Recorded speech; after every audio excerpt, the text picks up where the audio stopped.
యేసుక్రీస్తు ప్రశస్త నామములో మీకు అందరికీ వందనాలు. ఎలా ఉన్నారు? బాగున్నారా? ప్రభు మహాకృప, మేము క్షేమంగా ఉన్నాం. మీరు కూడా ప్రభు కృపను బట్టి క్షేమంగా సంతోషంగా ఉన్నారని భావిస్తున్నాను.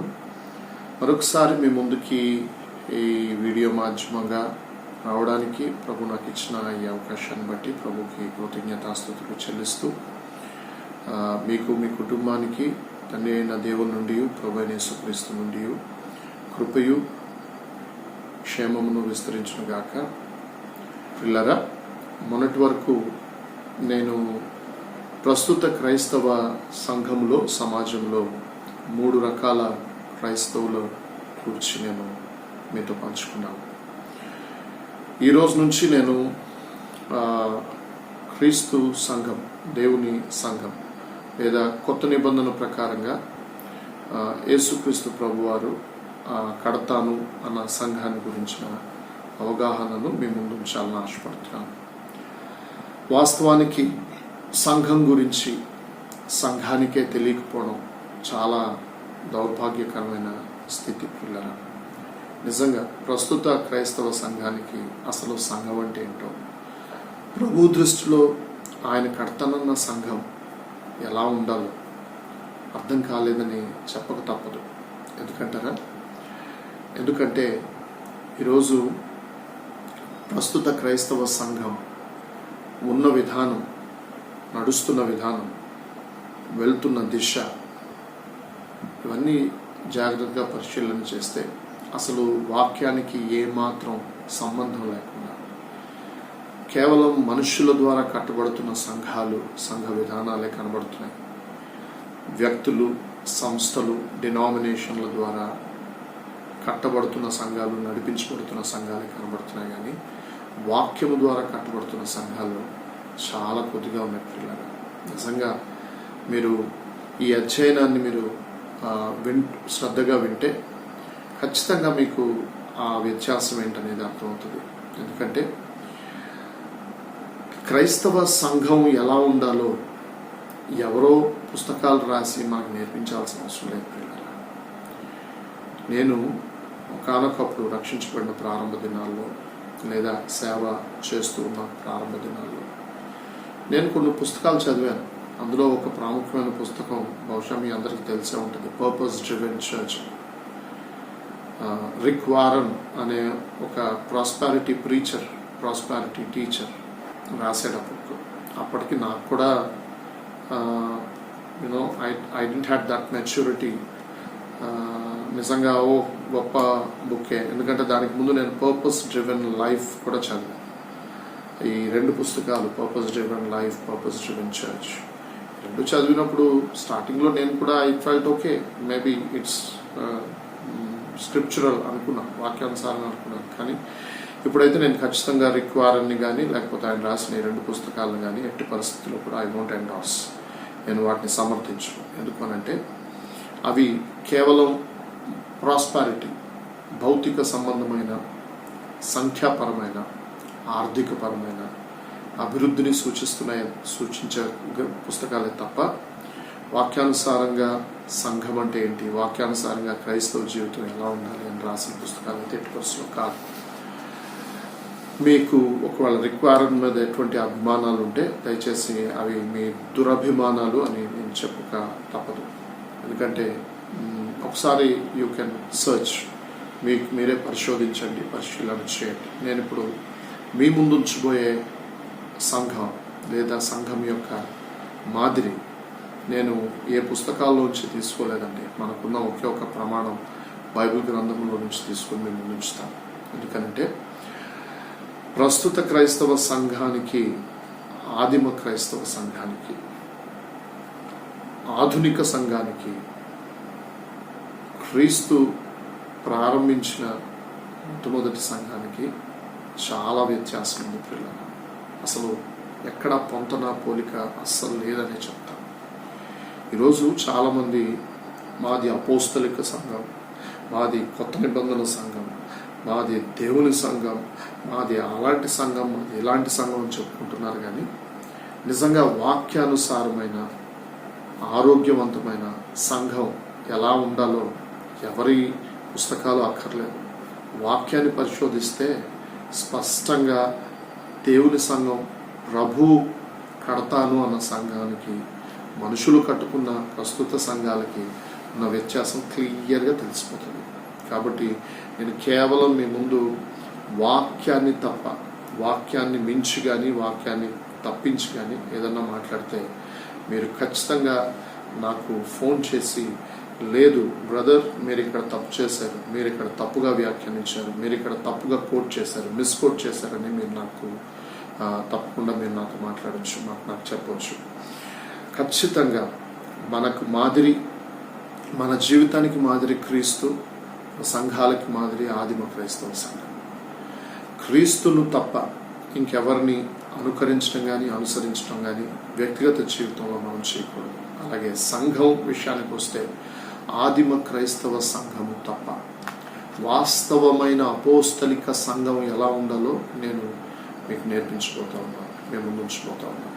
పిల్లరా, చాలామంది అపోస్టాలిక్ మినిస్ట్రీస్, అపోస్టాలిక్ చర్చెస్ అని చెప్పుకుంటున్నారు, కానీ నిజంగా వాళ్ళకి అపోస్తలిక సంఘం ఎలా ఉండాలో, అపోస్తలుల పరిచర్య ఎలా జరిగిందో, అపోస్తలులు ఏమి బోధిస్తే ఆదిమ క్రైస్తవ సంఘం ఆ విధంగా కట్టబడింది అనేది ఈరోజు చాలామందికి అర్థం కాలేదు. పిల్లరా, అందరూ సూపర్ఫిషియల్గా, సూపర్ న్యాచురల్గా ఏదేదో ఎక్స్పెక్టేషన్స్తో పాత నిబంధన, కొత్త నిబంధన, ఇక్కడ వచ్చినాడు అక్కడ వచ్చినాడు అన్నీ కలిపేసి చాలా great explanations, great definitions and descriptions ఇచ్చారేమో, కానీ వాస్తవానికి క్రైస్తవ సంఘం క్రీస్తు నిర్మించిన సంఘాన్ని అర్థం చేసుకోవడంలో 99% విఫలం అయిందని చెప్తున్నాను. పిల్లరా, చెప్పక తప్పదు. ఎందుకంటారా, ఈరోజు నిజంగా ఆదిమ క్రైస్తవ సంఘంలాగా క్రైస్తవ సంఘం ఉంటే, క్రైస్తవ సంఘం ఆ ప్రాతినిధ్యాన్ని ఇప్పటి వరకు కొనసాగించి ఉంటే, ఖచ్చితంగా క్రీస్తుని ఎరగని వారు, క్రీస్తుని వ్యతిరేకించేవారు, క్రీస్తుని తృణీకరించేవారు చాలా కొద్దిమంది ఉండేవారు. పిల్లరా, ఈరోజు ఇంకా majority of the people could not understand what Christ is. That's just because the church has failed to represent Christ in a proper way, in scriptural manner. వాక్యానుసారమైన క్రీస్తును లోకానికి చూపించే విషయంలో సంఘం ఫెయిల్ అయిపోయింది. కాబట్టే ఇంకా క్రీస్తుని వ్యతిరేకిస్తున్నారు ప్రజలు, ఇంకా క్రీస్తుని విశ్వసించకుండా, అంగీకరించకుండా ప్రజలు దూరంగా ఉండాల్సిన పరిస్థితి ఏర్పడింది. సంఘ విస్తరణకి లేదా సంఘము భూమి మీద దేవుని రాజ్య వ్యాప్తి చెయ్యలేకపోవడానికి కారణం ఇతరులు కాదు, క్రీస్తుని ఎరగని వారు కాదు, క్రైస్తవులే, సంఘమే. ఎందుకంటే సంఘానికి సంఘం అంటే ఏంటో, సంఘం ఎలా ఉండాలో, సంఘం అని దేన్ని అంటారో, సంఘ పరిచర్య విధానం ఎలా ఉండాలో, సంఘ గవర్నెన్స్ ఎలా ఉండాలో అర్థం కాలేదు.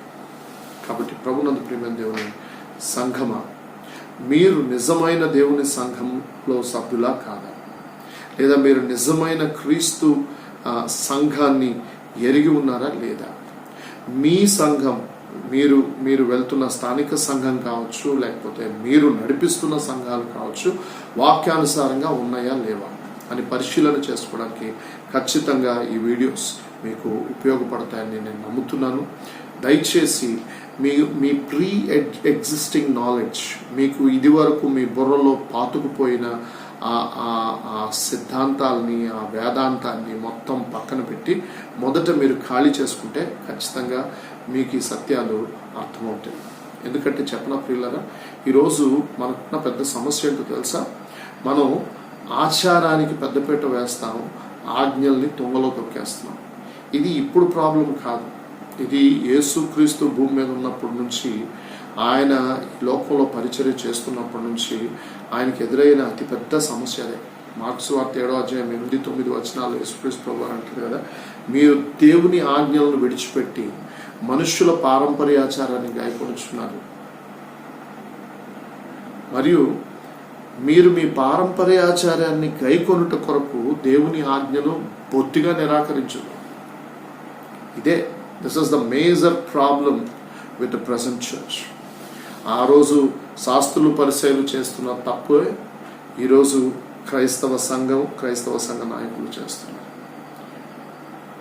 ఆచారాలకి పెద్దపీట, ఆజ్ఞల్ని తొక్కేస్తున్నారు. ఆచారం కోసం ఆజ్ఞలైనా నిరర్ధకం చేసేస్తాం,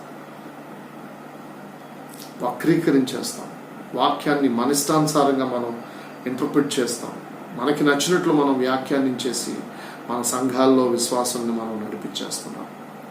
మొట్టమొదట ఒక ప్రాముఖ్యమైన వచనాన్ని మీ ముందు ఉంచాలనుకుంటున్నాను. మత్తయి సువార్త 16:18 నిజంగా మీలో ఎంతమందికి ఈ వచనం సరిగ్గా అర్థమైందో నాకు తెలియదు.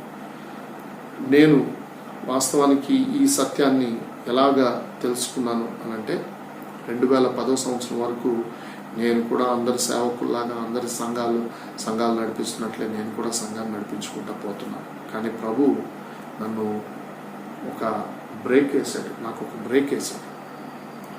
నిజంగా వాక్యానికి చాలా దూరంగా జరిగిపోయి నాకు నచ్చినట్లు నేను ఆ సంఘాన్ని నడిపించే ప్రయత్నం చేస్తూ నేను చేస్తున్నదే చాలా పర్ఫెక్ట్ పరిచర్య అని అనుకుంటూ నన్ను నేను మోసం చేసుకున్నానని నాకు అర్థమైన దినాలవి.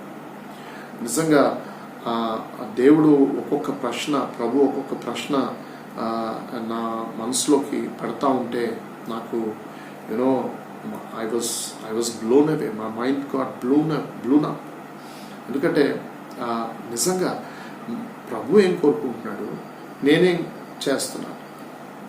ఒకసారి మత్తయి సువార్త 16:13-20 ఒకసారి చదువుదామా? మత్తయి సువార్త 16:13-20 వరకు నేను చదువుతున్నాను. దయచేసి జాగ్రత్తగా వాక్యాన్ని చూడండి. యేసు ఫిలిప్పుదైన కైసరియ ప్రాంతములకు వచ్చి మనుష్య కుమారుడు ఎవరని జనులు చెప్పుకొనుచున్నారని తన శిష్యులను అడుగుగా వారు కొందరు బాప్తిస్మమిచ్చు యోహాననియు, కొందరు ఏలియానియు, కొందరు ఇర్మియానియు లేక ప్రవక్తలలో ఒకడనియు చెప్పుకొనుచున్నారు అని. అందుకైన మీరైతే నేను ఎవరినని చెప్పుకొనుచున్నారని వారిని అడిగాను. అందుకు సీమోను పేతురు, నీవు సజీవుడగు దేవుని కుమారుడు అయిన క్రీస్తువు అని చెప్పాను. అందుకు యేసు, సీమోను బర్యోనా, నీవు ధన్యుడవు, పరలోకమందున్న నా తండ్రి ఈ సంగతి నీకు బయలుపరచనే కానీ నరులు నీకు బయలుపరచలేదు. మరియు నీవు పేతురువు, ఈ బండ మీద నా సంఘమును కట్టుదును, పాతాళలోక ద్వారములు దాని ఎదుట నిలువనేరవని నేను నీతో చెప్పుచున్నాను. పరలోక రాజ్యం యొక్క తాళపు చెవులు నీకు ఇచ్చదును. నీవు భూలోకమందు దేన్ని బంధించుదువో అది పరలోకమందును బంధింపబడును, భూలోకమందు దేన్ని విప్పుదువో అది పరలోకమందును విప్పబడునని అతనితో చెప్పాను. అటు పిమ్మట తాను క్రీస్తు అని ఎవనితోనూ చెప్పవద్దని ఆయన తన శిష్యులకు ఖండితంగా ఆజ్ఞాపించాడు. ప్రభునందు ప్రియమైన దేవుని సంఘమా, ఇక్కడ మనకి అర్థం కావాల్సిన విషయం ఏంటంటే, యేసుక్రీస్తు ప్రభువారు ఆయన సంఘాన్ని ఆయనే కడతాను అన్నాడు. నా సంఘమును నేను కట్టుదును. తెలుగులో నా సంఘమును కట్టుదును అని మాత్రమే ఉంది, కానీ ఇంగ్లీష్ బైబిల్లో ఎలా ఉందో తెలుసా? I will build my church. మొట్టమొదటి విషయం ఏంటంటే సంఘము ఆయనది. రెండవది, ఆ సంఘాన్ని ఆయనే కడతాడు. సంఘాన్ని మనల్ని కట్టమని చెప్పలేదు, అలాగే సంఘము మనది కాదు, నాది కాదు. ఈరోజు చాలామంది విశ్వాసులు కావచ్చు, నాయకులు కావచ్చు, పాస్టర్లు కావచ్చు, చాలా చాలా పెద్ద తప్పు చేస్తూ ఉన్నారు. ఏంటో తెలుసా? ఇది నా సంఘము, నేను కట్టాను, నేను కష్టపడ్డాను, నేను అలా చేశాను, నేను ఇలా చేశాను, మా సంఘము. లేదా కొంతమంది విశ్వాసులు కూడా మా సంఘం, ఇది మా సంఘం అండి, మా సంఘం అండి, మేమండి ఈ సంఘ సభ్యులం, ఇట్లా చెప్పుకుంటూ నేను నా అని చెప్పి సంఘాన్ని గురించి సంబోధించడం నిజంగా చాలా చాలా దుఃఖకరమైన విషయం పిల్లరా. బైబిల్లో సున్నా పొల్లు పోకుండా వాక్యాన్ని మనం శ్రద్ధగా ధ్యానిస్తే, చదివితే, నా సంఘము, మా సంఘము, నేను కట్టాను, మేము కట్టుకున్నాము, ఈ మాటలు ఎప్పుడు రావండి. ఈరోజు నేను అందుకే చెప్తున్నాను, సంఘము అంటే ఏంటో ప్రస్తుత క్రైస్తవ సంఘానికి అర్థమే కాలేదనడానికి కారణం ఇది. ఎందుకంటే the first very addressing of the church itself has been totally out of the Bible, out of the scriptures. వాక్యానుసారంగా నువ్వు సంఘాన్ని గురించి సంబోధించట్లేదు అంటే నీకు అసలు సంఘం అంటే ఏంటో అర్థం కాలేదన్న. ఇది మొట్టమొదటి విషయం. అయితే రెండో విషయం ఏంటో తెలుసా, ఎవరి సంఘాలని వారు కట్టుకుంటున్నారు కాబట్టే ఈరోజు ఇన్ని భేదాభిప్రాయాలండి. అసలు మనం కట్టుకుంటున్నాం కాబట్టి సంఘాలు అలా తగలబడ్డాయి. క్రీస్తుని కట్టనివ్వడం లేదు మనం. ఆయన నా సంఘాన్ని నేను కడతానన్నాడు, కానీ మనం ఆయన కట్టనివ్వట్లేదు. మనం మన సొంత తెలివితేటలతో, మన సొంత జ్ఞానంతో, లేదా ఎవడో రాసిన పుస్తకాలను ఆధారం చేసుకొని మన సంఘాన్ని కట్టుకుంటున్నాం. కాబట్టి ఈరోజు సంఘాలలో ఒక సంఘానికి మరొక సంఘానికి, ఒక విశ్వాసికి మరొక విశ్వాసికి, ఒక నాయకుడికి మరొక నాయకుడికి అస్సలు పొంతన కుదరట్లేదు. సౌత్ పోల్ నార్త్ పోల్ లాగా అయిపోయారు. ఈరోజు క్రైస్తవ సంఘం ఇన్ని డినామినేషన్స్గా, ఇన్ని శాఖోపశాఖలుగా, ఇన్ని సిద్ధాంతాలుగా డివైడ్ అవడానికి కారణం ఏంటి అంటే మనుష్యుని జ్ఞానంతో కట్టబడుతుంది సంఘం తప్ప యేసయ్యని కట్టనివ్వడం లేదు. యేసు క్రీస్తు ప్రభు వారు చెప్పినట్లుగా సంఘాన్ని కట్టడం లేదు.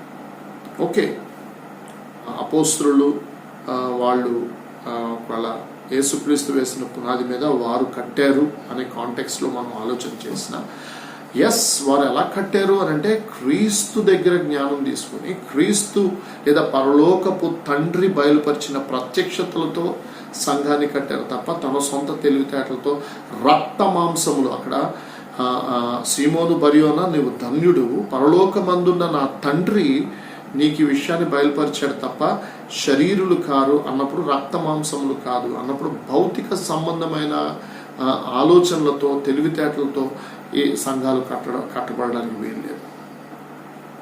ఈరోజు ప్రభు అయిన యేసుక్రీస్తు ఏం చెప్పాడు అంటే, నా సంఘాన్ని నేను కడతానన్నాడు, నువ్వు కట్టు అని పేతురుకు చెప్పలా. ఈరోజు మన సంఘాలు మనం అనుకుంటున్నాం కదా, మనం కట్టుకుంటున్నాం కాబట్టి అవి మనవి అనే ఫీలింగ్లో మనం బతుకుతున్నాం. Very big blunder. It's a very big blunder. నిజంగా తప్పు కాదండి, చాలా భయంకరమైన నేరం. ఈరోజు క్రైస్తవ సేవకులు కానీ, క్రైస్తవ విశ్వాసులు కానీ క్రీస్తు ఎటువంటి సంఘాన్ని కట్టాలనుకుంటున్నాడో అలాగా కట్టబడడానికి, అసలు ఆయన కట్టాలనుకుంటుంది మనల్ని. బిల్డింగులు కడతానని ఆయన ఎక్కడ చెప్పలా. ప్రభునందు ప్రియమైన సంఘమా, ఈరోజు మనకు అర్థం కావాల్సిన విషయం ఏంటో తెలుసా, మనం వాక్యానుసారంగా కాకుండా పారంపర్యాచారంగా మనం సంఘాలను కడుతున్నాం. ప్రభువుని కాకుండా ఇతరులను, ఇతర దైవ సేవకులను, ఎవరో కొంతమందిని మాదిరి తీసుకొని మనం సంఘాలు కడుతున్నాం. అందుకే మన సంఘాలు నిజంగా వాక్యానుసారంగా లేకుండా అయిపోయాయి. ఈరోజు ఆచార వ్యవహారాలతో సంఘాలు నడుస్తున్నాయి తప్ప ఆత్మ సంబంధంగా, ఆజ్ఞానుసారంగా, దేవుని వాక్యానుసారంగా నడవట్లేదున్నారు సంఘాలు.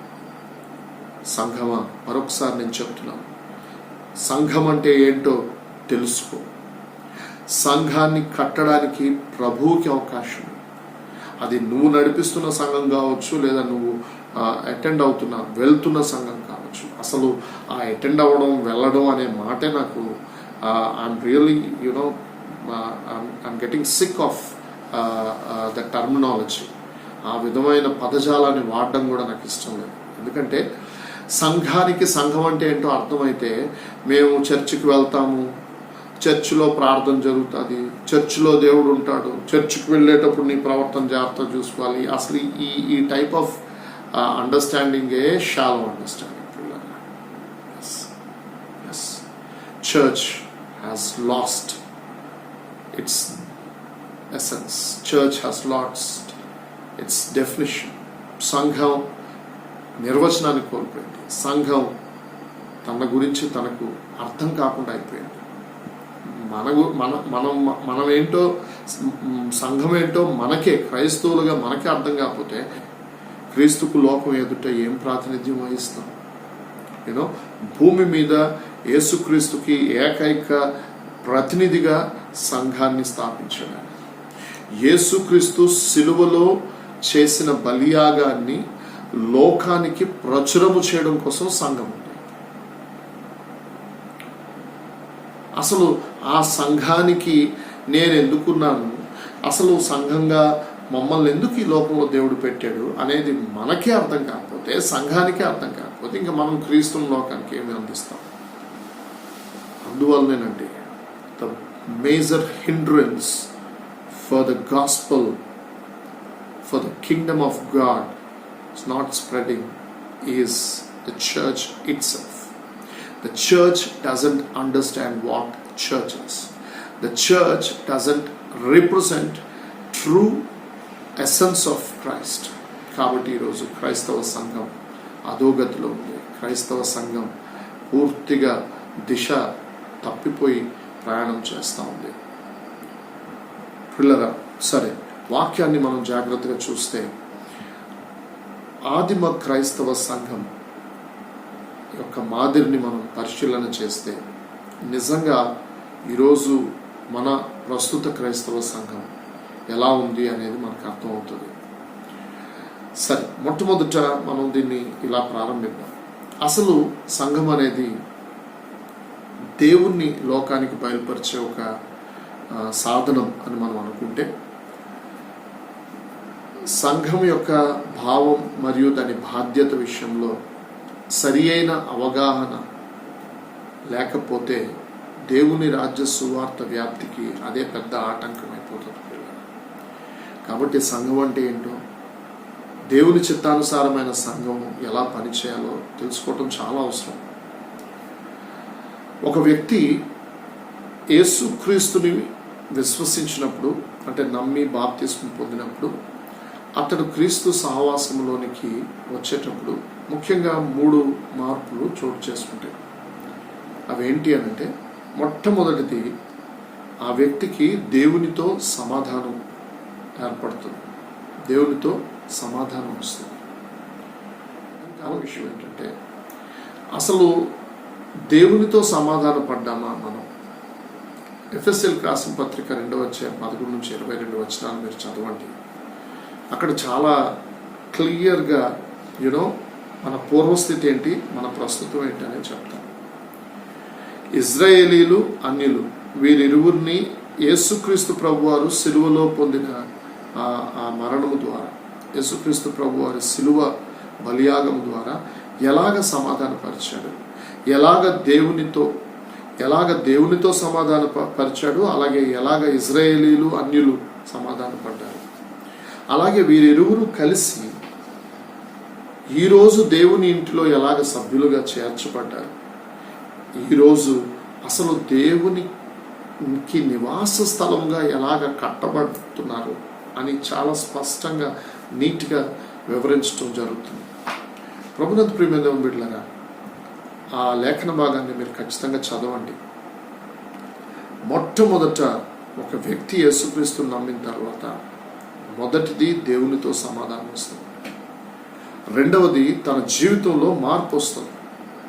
అంటే వ్యక్తిగత జీవితంలో there will be sometimes a very radical change, sometimes it might be a gradual change, but definitely there will be a change. ఈరోజు నేను యేసుక్రీస్తుని నమ్ముకున్నానని చెప్పి నీ బతుకు అలాగే ఉందనుకోండి, మీ జీవితాలు అలాగే ఉన్నాయనుకోండి, ఎక్కడ వేసిన గొంగడి అక్కడే అన్నట్టు, లేకపోతే ఎప్పుడు పాత జీవితం ఎలాగుందో అలాంటి రోత జీవితమే క్రీస్తులోకి వచ్చిన తర్వాత నువ్వు కలిగి ఉంటే, you have not accepted Christ or you didn't understand Christ, what Christ is. కాబట్టి ఖచ్చితంగా ఈ విషయంలో మీ జీవితాల్లో, మీ వ్యక్తిగత జీవితాల్లో మార్పు ఉండాలి, మార్పు జరుగుతుంది. అలా మార్పు చోటు చేసుకోలేదంటే నీ రక్షణ ప్రశ్నార్థకం, ఇట్స్ ఎ క్వశ్చన్ మార్క్. పరిశోధించుకో, నువ్వు నిజంగా రక్షించబడ్డావో లేదో జాగ్రత్తగా గమనించు. మూడవది, సంఘం అనే ఒక పెద్ద ఫ్యామిలీలోకి, ఒక పెద్ద కమ్యూనిటీలోనికి నువ్వు చేర్చబడతావు. ఒక వ్యక్తి యేసుక్రీస్తుని నమ్ముకోవడం ద్వారా సంఘం it's a big household of God. అసలు చర్చ్ అంటే దేవుని ఇంటిలో సభ్యత్వం, దేవుని కుటుంబంలోనికి చేర్చబడడం. సో దేవుని ఇంటిలోనికి నువ్వు చేర్చబడతావు.